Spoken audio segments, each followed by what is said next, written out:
Hello friends, আজ নিয়ে এলাম কাঁচা আমের মরিচ খোলা।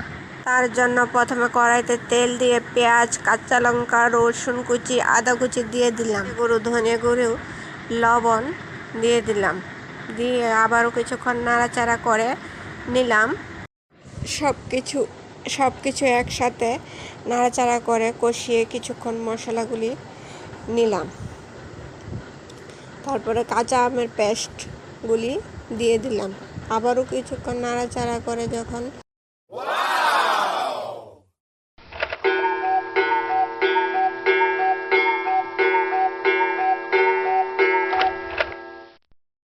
পরে দিয়ে দেব 1 চামচ আদা বাটা, 1 চামচ রসুন বাটা। আবারও কিছুক্ষণ